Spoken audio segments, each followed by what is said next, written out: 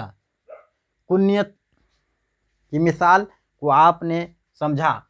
دوستوں، ابو طالب، ابن حسان، ابن مریم وغیرہ یہ سارے کنیت کے مثال ہیں۔ کنیت اس میں خاص کی ایک قسم میں سے یہ بھی شامل ہے۔ دوستوں، اس کے بعد میں آپ کو اسم صوت کے بارے میں بتاؤں۔ اسم صوت یعنی آواز۔ دوستوں، ہم نے طرح طرح کی اپنے آس پاس اپنے ماحول میں ہم نے طرح طرح کی آواز کو سنا ہے، ان آوازوں کو ہم پہچانیں گے، ان آوازوں کو پہچان کر ہم اس کے بارے میں بتائیں گے۔ اسم صوت کسے کہتے ہیں؟ وہ لفظ جو کسی جاندار یا بے جان اشیاء کے مخصوص آواز کو ظاہر کرے اسے اسم صوت کہیں گے۔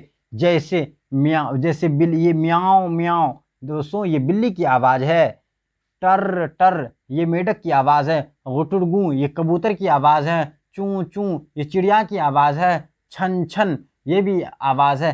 یہ بھن بھن مکھی کی آواز ہے۔ بھوں بھوں یہ کتے کی آواز ہے۔ دوستوں، ہم آواز کو صوت کہتے ہیں، آواز کو ہم صوت کہتے ہیں۔ جیسے کہ یہاں پر دیا ہوا ہے، اس میں صوت کسے کہتے ہیں؟ وہ لفظ جو کسی جاندار یا بے جان اشیاء کی مخصوص آواز کو ظاہر کرے۔ ذہن میں آپ رکھیں گے اس بات کو، وہ لفظ جو کسی جاندار یا بے جان اشیاء کی مخصوص آواز کو ظاہر کرے اسے اسم صوت کہیں گے۔ جیسے میاؤ میاؤ یہ مخصوص آواز بلی کی ہے، دوستوں ہم اس کو کتے کی آواز نہیں سمجھ سکتے ہیں۔ اسی طریقے سے ٹر ٹر یہ میڈک کی آواز ہے، اس کو ہم کبوتر کا نہیں سمجھ سکتے ہیں۔ غٹرگوں یہ کبوتر کی آواز ہے، اس کو میڈک کا ہم نہیں سمجھ سکتے ہیں۔ چوں چوں یہ چڑیے کی آواز ہے۔ چھن چھن، بھن بھن، بھوں بھوں یہ سب کتے کی آواز ہے۔ دوستوں، مخصوص آواز کو ہی ہم اس میں صوت کہتے ہیں۔ اس کے بعد اس میں ظرف۔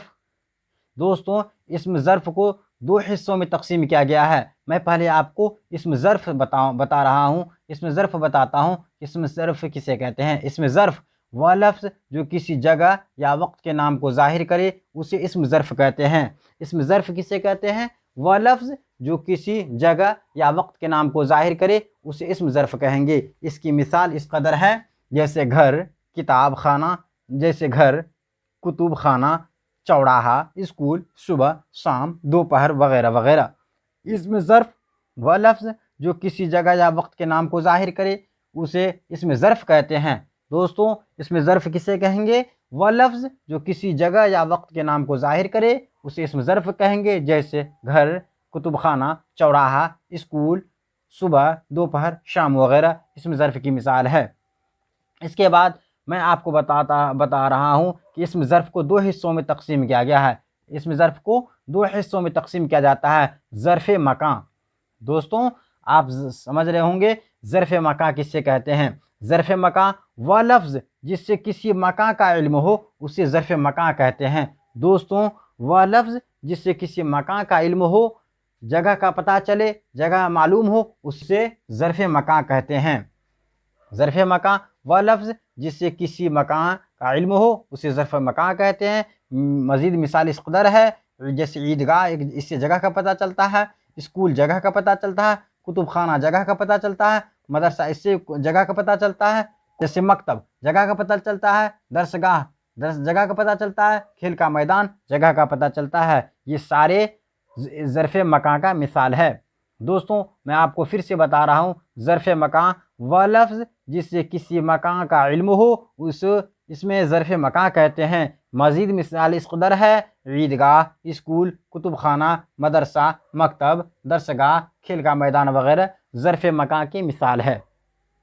اس کے بعد اس میں ظرف کی جو دوسری مثال ہے، دوسری قسم ہے ظرف زمان۔ وہ لفظ جس سے وقت کا پتہ لگے۔ دوستوں، ظرف زمان میں آپ یاد رکھیں گے جس سے وقت کا پتہ لگے۔ ظرف زمان وہ لفظ جس سے وقت کا پتہ لگے، اس میں ظرف زمان کہتے ہیں، جیسے صبح، جیسے صبح، دوپہر، کل، پرسوں، آج، مہینہ، ہفتہ، صدی۔ دوستوں میں آپ کو ظرف زماں کے بارے میں بتا رہا ہوں۔ ظرف زماں جس لفظ سے وقت کا پتہ چلتا ہے کہ کب کام ہوا ہے۔ جیسے میں آپ کو کہوں کہ میں پرسوں بازار جاؤں گا، تو میں نے اس میں ظرف زماں کے جگہ پر جو استعمال کیا ہے وہ پرسوں استعمال کیا ہے۔ یہ لفظ پرسوں ظرف زماں کی مثال ہے۔ میں آج دلی جا رہا ہوں، یہ آج جو لکھا ہوا ہے یہ آج ظرف زماں کی مثال ہے۔ میں ہفتہ دو ہفتہ غائب رہ سکتا ہوں، یہ ظرف زماں کی مثال ہے۔ ظرف زماں وہ لفظ جس سے وقت کا پتہ لگے اسے ظرف زماں کہتے ہیں، جیسے صبح، دوپہر، کل، پرسوں، آج، مہینہ، ہفتہ، صدی وغیرہ۔ تو دوستوں اسی کے ساتھ اسم جو میں آپ کو بتا رہا تھا اسم کا چیپٹر پورا ہو جاتا ہے یہیں پر، اور اسی کے ساتھ میں اپنی کلاس کو یہیں پر ختم کروں گا۔ لیکن آپ لوگوں سے بالخصوص مؤدبانہ گزارش بھی ہے کہ آپ لوگ ہمارے یوٹیوب چینل پر اگر نئے ہیں تو ہمارے چینل کو سبسکرائب کر دیں، لائک کر دیں، اپنے دوستوں میں شیئر کر دیں۔ انشاءاللہ العظیم کل آپ سے پھر ملتا ہوں نئے ویڈیوز کے ساتھ، تب تک کے لیے خدا حافظ۔